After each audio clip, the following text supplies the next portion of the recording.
बिस्मिल्लाहिर्रहमानिर्रहीम, अस्सलाम वालेकुम वरहमतुल्लाहि वबरकातुहू।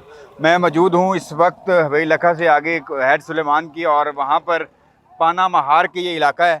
और ये 1988 में जब बहुत बड़ा सैलाब आया था तो ये इलाका यहीं से ये टूटा था बंद। अब यहाँ पर दोबारा फिर महकमे के कुछ लोग जो हैं, महकमा अनहार के लोग, वो लगे हुए हैं और वो कुछ काम कर रहे हैं। और आप मेरे इर्द गिर्द देख सकते हैं कि यहाँ से लोग जो हैं वो अपना सामान और अपनी माल जो है वो यहाँ से निकाल रहे हैं। और क्योंकि अभी ये ख़तरा जो है वो बढ़ गया है। मेरे साथ मौजूद हैं इम्तियाज़ भट्टू साहब, जो कि इस इलाके के हवाले से बहुत इन्फॉर्मेशन रखते हैं और लोगों को गाए जो है वो इस बारे में इन्फॉर्म भी करते रहते हैं। इम्तियाज़ साहब, इस बारे में बताइएगा। ਬਾਸਤ ਬਈ अस्सलाम वालेकुम। ਬਾਸਤ ਬਈ ਇਹ ਇੰਪੋਰਟੈਂਟ ਪੁਆਇੰਟ ਇਸ ਲਈ ਹੈ ਕਿ ਜੀ ਸਾਡਾ ਪਿੰਡ ਬਿਲਕੁਲ ਇੱਥੋਂ ਸਾਹਮਣੇ 1.5 ਕਿਲੋਮੀਟਰ ਤੇ ਜਿਹੜਾ ਤੁਸੀਂ ਵੇਖ ਕੇ ਆਏ ਹੋ। ਬਿਲਕੁਲ।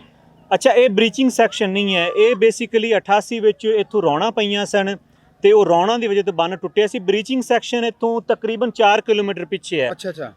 ਬ੍ਰੀਚਿੰਗ ਸੈਕਸ਼ਨ ਜਿਹੜਾ ਤੁਸੀਂ ਵੇਖ ਕੇ ਜੀ ਤੇ ਟੈਂਟ ਲੱਗਿਆ ਸੀ ਜੀ। ਬ੍ਰੀਚਿੰਗ ਸੈਕਸ਼ਨ ਬੇਸਿਕਲੀ ਡਿਜ਼ਾਈਨਡ ਹੁੰਦਾ ਇਰੀਗੇਸ਼ਨ ਡਿਪਾਰਟਮੈਂਟ ਦਾ ਕਿ ਅਗਰ ਹੈਡ ਸੁਲੇਮਾਨ ਕੀ ਵਰਕਸ ਨੂੰ ਖਤਰਾ ਖੁਦਾ ਨਾ ਖਾਸਤਾ ਪਵੇ तो ब्रीचिंग सैक्शन ਤੋਂ ਪਾਣੀ ਤੋੜਦੇ ਨੇ ਤੇ ਉੱਥੇ ਤੁਸੀਂ ਵੇਖਿਆ ਕਿ ਢੇਰੀਆਂ ਪਈਆਂ ਨੇ। ਬੇਸਿਕਲੀ ਉਹਨਾਂ ਨੇ ਨਾ ਪਾਈਪ ਪੂਰੇ ਹੋਏ ਨੇ, ਅਗਰ ਜ਼ਰੂਰਤ ਪੈਂਦੀ ਤੁਹਾਨੂੰ ਬੰਬ ਨਾਲ ਬਲਾਸਟ ਕਰਦੇ ਨੇ, ਟੁੱਟਦਾ ਤੇ 1 ਲੱਖ ਤਕਰੀਬਨ ਕਿਊਸਿਕ ਪਾਣੀ ਉੱਥੋਂ ਗੁਜ਼ਰਦਾ ਤੇ ਅਲਟੀਮੇਟਲੀ ਵਾਪਸ ਡਾਇਵਰਟ ਹੋ ਕੇ ਸਤਲੁਜ 'ਚ ਸ਼ਿਫਟ ਕਰਦੇ ਨੇ। ਜੋ ਗਵਰਨਮੈਂਟ ਜੋ ਬਣਾਇਆ ਹੋਇਆ ਹਾਂਜੀ, ਉਹ ਡਿਜ਼ਾਈਨਡ ਹੈ ਜੀ। ਇਹ ਜਿਹੜਾ ਡਿਜ਼ਾਈਨਡ ਹੈ ਕਿ ਜਨਾਬ ਪਾਣੀ ਦਾ ਬਹਾਓ ਉੱਧਰ ਹੈ तो ਮੁਖਤਲਿਫ ਪਿੰਡਾਂ ਨੂੰ ਨੁਕਸਾਨ ਕਰਦਾ ਵਾ। ਪਾਕਪਤਨ ਨਹਿਰ ਤੋਂ ਕੱਟ ਲਾਉਂਦੇ ਨੇ ਤੋਂ ਅੱਗੇ ਵਾਪਸ ਸਤਲੁਜ ਜਾਂਦਾ, ਕਿਉਂਕਿ ਜਦੋਂ ਹੈਡ ਸੁਲੇਮਾਨ ਕੀ ਵਕਤ ਇਹਨਾਂ ਕ੍ਰਾਸ ਨਹੀਂ ਕਰਦਾ।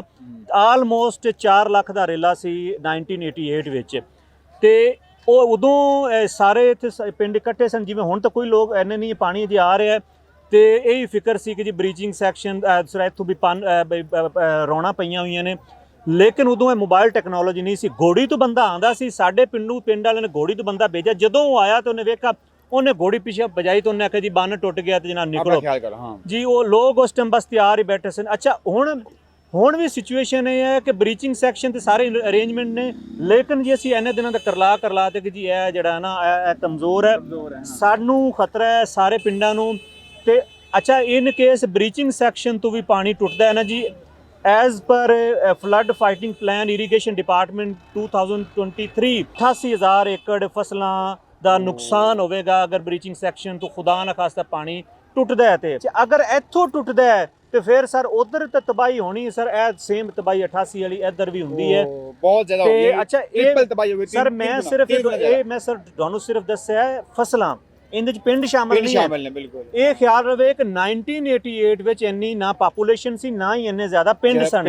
ਹੁਣ ਪਾਪੂਲੇਸ਼ਨ ਵੀ ਵਧੀ ਹੈ, ਪਿੰਡ ਵੀ ਵਧੇ ਨੇ, ਇਨਫਰਾਸਟ੍ਰਕਚਰ ਵੀ ਵਧਿਆ ਹੈ, ਚਾਹੇ ਗਵਰਨਮੈਂਟ ਦਾ ਚਾਹੇ ਆਮ ਲੋਕਾਂ ਦਾ, ਤੇ ਅਲਟੀਮੇਟਲੀ ਨੁਕਸਾਨ ਜ਼ਿਆਦਾ ਹੋਏਗਾ। ਜਿਵੇਂ ਮੈਂ ਤੁਹਾਨੂੰ ਪਿਛਲੇ ਪਿੰਡ ਦੱਸਿਆ ਕਿ 18 ਕਰੋੜ ਦਾ ਇੱਕ ਪਿੰਡ ਦਾ ਇਨਫਰਾਸਟ੍ਰਕਚਰ ਦਾ ਨੁਕਸਾਨ ਹੋਇਆ ਜਸਟ ਬਿਕਾਜ਼ ਆਫ ਜਿਹੜਾ ਜੁਲਾਈ ਦਾ ਜਿਹੜਾ ਰੇਲਾ ਆਇਆ। ਤੇ ਇਹ ਸਿਚੁਏਸ਼ਨ ਹੈ। ਹੁਣ ਅਸੀਂ ਵੈਸੇ ਆਵਾਜ਼ ਚੁੱਕਦੇ ਰਹੇ, ਇਰੀਗੇਸ਼ਨ ਡਿਪਾਰਟਮੈਂਟ ਜੀ ਉਹਨਾਂ ਦੇ ਲੋਕ ਪਹੁੰਚ ਗਏ ਨੇ ਤੇ ਉਹ ਜੀ ਧੜਾ ਧੜ ਲੱਗੇ ਹੋਏ ਨੇ। ਇਹ ਸਰ ਇਹ ਲੋਕ ਪ੍ਰੋਫੈਸ਼ਨਲ ਲੋਕ ਨਹੀਂ ਲੱਗ ਰਹੇ ਸਰ। ਨਹੀਂ, ਮੈਂ ਤੁਹਾਨੂੰ ਇੱਕ ਗੱਲ ਦੱਸਾਂ, ਇੱਕ ਖਿਆਲ ਰਵੇ ਕਿ ਉਧਰਲੇ ਪਾਸੇ ਜਿਹੜੀ ਇਹ ਛੋਟੀ ਨਹਿਰ ਹੈ ਨਾ ਜੀ, ਉਧਰ ਪਾਣੀ ਓਵਰ ਹੋਵੇ ਤੇ ਵੁੱਡ ਯੂ ਬਲੀਵ ਕਿ ਉਧਰ ਰੌਣਾ ਪੈ ਕੇ ਪਾਣੀ ਇੱਧਰ ਆਉਂਦਾ ਹੈ। ਇਹ ਤੋਂ ਤੁਸੀਂ ਅੰਦਾਜ਼ਾ ਲਾ ਲਓ ਕਿ ਕਿੰਨਾ ਮਜ਼ਬੂਤ ਹੈਗਾ ਇਹ। ਹੁਣ ਜੀ ਚੌਂਕਿ ਅਗਰ ਟੁੱਟਦਾ ਹੈ ਤੇ ਸਾਡੇ ਘਰ ਉਜੜਦੇ ਨੇ ਤੇ ਅਸੀਂ ਤੇ ਤਕਲੀफ ਵਿੱਚ ਹਾਂ ਜੀ। ਤੇ ਅੱਲਾह रहम आपके साथ है इंशाल्लाह जी। ये जो तकलीफ है मुसीबत है, अल्लाह पाक ये हम सब मिलके इससे निपट सकते हैं, क्योंकि ये मसला किसी एक का है ही नहीं। ये एक का मसला नहीं है, ये हम सब का मसला है। इंशाल्लाह हम सब मिलके इंशाल्लाह इसका हल करेंगे। अल्लाह पाक अपनी रहमत करे, अपना फजल करे, और अल्लाह करे ये पानी आए ना जी। बिल्कुल जो बड़ी बात है, पानी आए ना, ये लोग अपने घरों में बस रहे हैं, अपने घरों में रह रहे हैं, ये ऐसे खुशहाल रहें, आबाद रहें। अस्सलाम वालेकुम वरहमतुल्लाहि वबरकातुहू। आगाज़-ए-सहर, हमारा आज़्म भलाई हर कदम।